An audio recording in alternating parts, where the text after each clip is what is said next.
Hello friends, તમારું સ્વાગત છે મારી ચેનલમાં। આજે આપણે બનાવીશું એકદમ ઓછા તેલમાં અને ઓછા સમયમાં બની જાય તેવો એકદમ ટેસ્ટી અને હેલ્ધી પાલકનો નવો નાસ્તો। તો આ નાસ્તો ખાવામાં એકદમ ટેસ્ટી લાગશે અને એકદમ ઓછા સમયમાં બનીને તૈયાર પણ થઈ જાય છે। તો ચાલો બનાવીએ। રેસીપી સારી લાગે તો વિડીયોને લાઇક કરજો, વધુમાં વધુ શેર કરજો અને ચેનલને સબસ્ક્રાઈબ કરીને બેલ આઇકનને પ્રેસ કરજો, એટલે મારી દરેક નવી રેસીપીના નોટિફિકેશન તમને મળશે। તો તેના માટે મેં અહીંયા પાલકના પાન લઈ લીધા છે। હવે બધા જ પાલકને આપણે આ રીતે છરીથી ઊભી અને એકદમ પતલી પતલી સ્લાઇસમાં કટ કરી લઈશું। તો પાલકને એકદમ સારી રીતે ધોઈને તમારે કોરો કરી લેવાનું, એટલે તેમાં બિલકુલ પણ પાણીનો ભાગ ના રહે। અને આ જ રીતે એકદમ પતલી પતલી સ્લાઇસમાં જ આપણે તેને કટ કરીશું। તો અહીંયા ટોટલી આપણે 3 કપ જેટલા પાલકનો યુઝ કરીશું।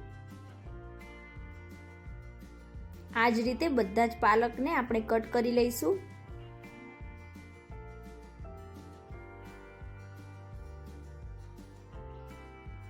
અને આ રીતે કટ થઈ જાય એટલે હવે તેને બાઉલમાં ઉમેરી દઈશું।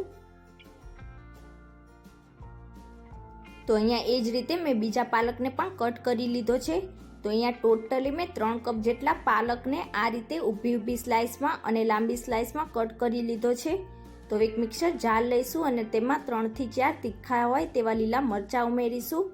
8 થી 10 લસણની કળી ઉમેરીશું। તમે લસણ ના ખાતા હોય તો તેની જગ્યાએ આદુનો યુઝ કરી શકો છો। અડધી ટીસ્પૂન અજમો ઉમેરીશું। અડધી ટીસ્પૂન જેટલું જીરું ઉમેરીશું અને બધી વસ્તુને એકદમ સારી રીતે ક્રશ કરી લઈશું। હવે પાલકમાં આપણે 1/4 કપ જેટલા ઝીણા સમારેલા ધાણાને એકદમ સારી રીતે વોશ કરીને ઉમેરીશું। હવે જે મરચાં અને લસણને ક્રશ કરીને રાખેલા તેની બધી જ પેસ્ટ ઉમેરી દઈશું।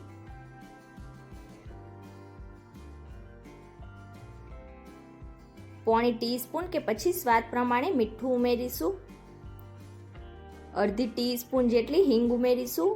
1 ચપટી જેટલી હળદર ઉમેરીશું અને હવે તેમાં 2 ચમચી જેટલો ચણાનો લોટ ઉમેરીશું। સાથે તેમાં 1 કપ બાજરીનો લોટ ઉમેરીશું। તો તમે બાજરીની જગ્યાએ જુવારનો લોટ પણ યુઝ કરી શકો છો। બધી જ વસ્તુને એકદમ સારી રીતે મિક્સ કરી લઈશું। તો તમે ફક્ત બાજરીનો લોટ કે પછી ફક્ત જુવારનો લોટ વાપરીને પણ આ નાસ્તો બનાવી શકો છો, કે પછી બંને લોટ તમે મિક્સ કરવા માંગતા હોય તો અડધા કપ જેટલો જુવારનો લોટ અને અડધા કપ જેટલો બાજરીનો લોટ એમ કરીને 1 કપ જેટલો લોટ યુઝ કરી શકો છો।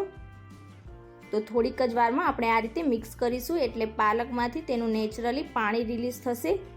તો બધો જ લોટ આપણી પાલક સાથે એકદમ સારી રીતે કોટ થઈ જાય એ રીતે આ રીતે મસળીને મિક્સ કરીશું। તો અહીંયા તમે જોઈ શકો છો મેં એકદમ સારી રીતે મસળીને બધા જ લોટને મિક્સ કરી લીધો છે। હવે તેમાં થોડું કરીને પાણી ઉમેરતા જઈશું અને લોટ બાંધી લઈશું। તો અહીંયા આપણે પાલક અને બાજરીનો લોટ યુઝ કરેલો હોવાના લીધે જો તમે એકસાથે બધું પાણી ઉમેરી દેશો તો લોટ એકદમ સોફ્ટ થઈ જશે। તો બિલકુલ આ જ રીતે થોડું પાણી ઉમેરતા જઈશું અને લોટ બાંધી લઈશું। તો આ નાસ્તા માટે આપણે વધારે પડતો સોફ્ટ પણ નહીં અને વધારે પડતો કઠણ પણ નહીં, આપણે જેમ રોટલાનો લોટ બાંધતા હોઈએ એ જ રીતનો લોટ બાંધી લઈશું। તો આ જ રીતે થોડું પાણી ઉમેરતા જઈશું અને મીડિયમ સેમી સોફ્ટ લોટ બાંધીશું।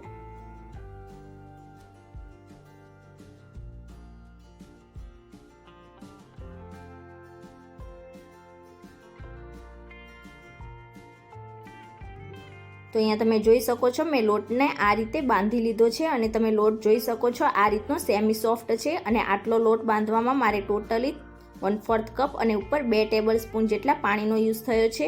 હવે હાથને વોશ કરી લઈશું અને લોટમાંથી થોડોક ભાગ લઈને મીડિયમ સાઇઝનું લૂવું બનાવી લઈશું।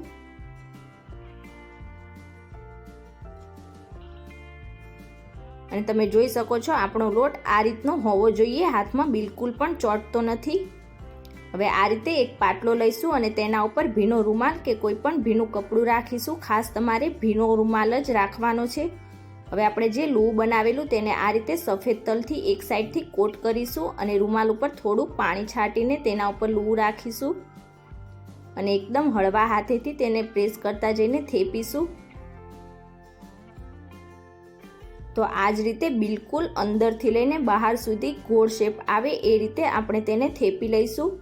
તમારો લોટ જો હાથમાં ચોંટતો હોય તો તમે આંગળી પર થોડુંક પાણી લગાવીને આ રીતે થેપશો એટલે બિલકુલ પણ ચોંટશે નહીં, પણ વધારે પડતો પાણીનો યુઝ બિલકુલ પણ નથી કરવાનો. તો આ રીતે મીડિયમ થિકનેસવાળું જ આપણે બનાવીશું. તમે નાના કે મોટા જે રીતના બનાવવા માંગતા હોય એ રીતનું લૂ બનાવી શકો છો. અને આ રીતે થેપી લઈએ એટલે હવે તેમાં 4 થી 5 આ રીતે હોલ કરી લઈશું એટલે અંદર સુધી આપણા થાલીપીઠ એકદમ સારી રીતે ચડી જશે.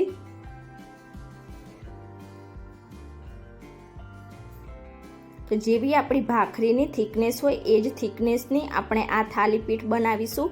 તો રોટલીના તવાને મેં ગરમ કરવા માટે રાખી દીધો હતો. હવે તેમાં થોડુંક તેલ લગાવીને ગ્રીસ કરી લઈશું. અને હવે રૂમાલ સહિત જ આપણા થાલીપીઠને આ રીતે ઊંધું રાખીશું અને રૂમાલને પાડી લઈશું. અને આ રીતે આપણે આંગળીથી હોલને થોડાક સરખા કરી લઈશું. અને ખાસ તમારે નાખતી વખતે ગેસની ફ્લેમ લો જ રાખવાની છે. હવે ઉપરથી થોડાક સફેદ તલ છાંટીશું અને એકદમ હળવા હાથેથી તેને પ્રેસ કરી દઈશું.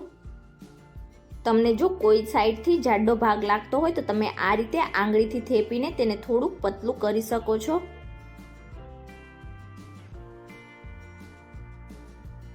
હવે કિનારી ઉપર થોડુંક તેલ લગાવીશું અને આ રીતે આપણે હોલની અંદર પણ થોડાક તેલના ટીપા નાખીશું.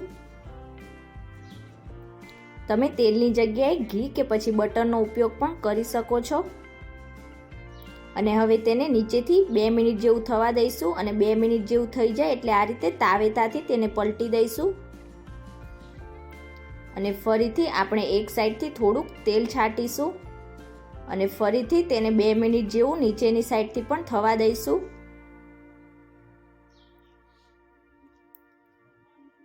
બે મિનિટ જેવું થઈ જાય એટલે હવે ફરીથી આપણે તેની સાઈડ ચેન્જ કરી દઈશું અને આ રીતે અલટી પલટીને હલકા બ્રાઉન સ્પોટ્સ આવે ત્યાં સુધી તેને કૂક કરી લઈશું.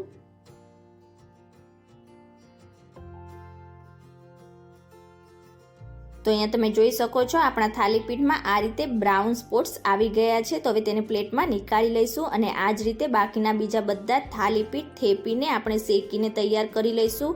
તો તમે ક્યારે આ રીતે પાલકનો નવો નાસ્તો ના બનાવ્યો હોય તો એકવાર આ રેસીપી જરૂરથી ટ્રાય કરજો.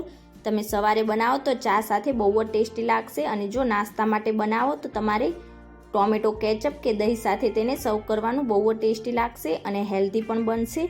તો આજની મારી રેસીપી તમને કેવી લાગી મને કમેન્ટ કરીને ચોક્કસથી જણાવજો. અને જો રેસીપી સારી લાગી હોય તો વિડીયોને લાઇક કરજો, વધુમાં વધુ શેર કરજો અને ચેનલને સબસ્ક્રાઇબ કરીને બેલ આઇકનને પ્રેસ કરજો એટલે મારી દરેક નવી રેસીપીના નોટિફિકેશન મળે. Thank you for watching.